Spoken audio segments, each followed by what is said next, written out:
Everyone, কি অবস্থা সবার? তো আজকে সকাল সকাল মামি কোথায় ঘুরতে যাচ্ছি বলো তো? আসলে আমাদের এক প্রিয় বড় ভাইয়া এবং ভাবির বাসায় আজকে আমাদের ইনভাইটেশন। তো ওখানে চলে গেছিলাম সকাল সকাল। তো গিয়েই দেখি ভাবির রান্না বান্না অলমোস্ট ডান। আর আমি সিন্ধু আর আমিরার জন্য খাবার তুলছিলাম। ওদের আসলে ক্ষুধা লেগে গেছে, তো ওদেরকে একটু রোস্ট পোলাও সার্ভ করলাম।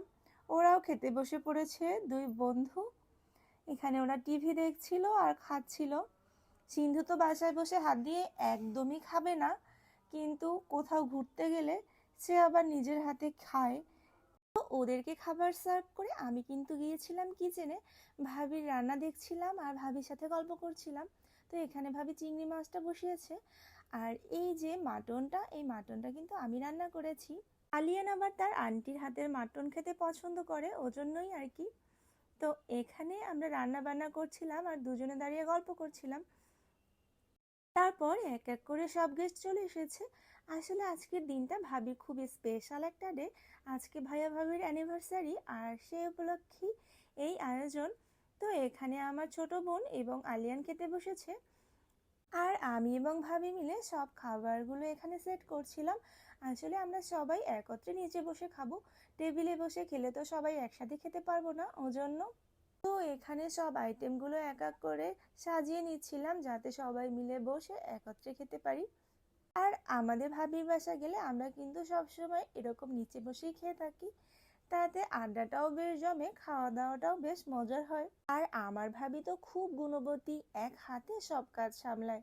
তো এখানে ভাবি কি কি রান্না করেছে: পোলাও, মাটন কারি, চিংড়ি ভুনা, ডিমের কোরমা, সাথে রয়েছে রোস্ট, আর এটা একটা শাক ভাজি, আর এটা হচ্ছে ফলি মাছের ঝোল, সাথে ডাল, সালাদ। এই তো, ভাবি কিন্তু একাই রান্নাগুলো করেছে।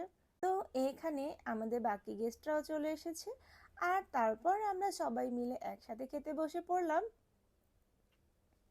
এখানে আমি আর ভাবি মিলে সবাইকে খাবার সার্ভ করছিলাম। আসলে আমার এই কাজটা করতে অনেক ভালো লাগে। আর এই যে এখানে আমরা উপর নিচ করে সবাই খেতে বসে পড়েছিলাম। তো আজকে কিন্তু আমি সব ধরনের খাবার একটু একটু করে ট্রাই করব। আর ভাবির হাতের রান্না আমার খুবই পছন্দ।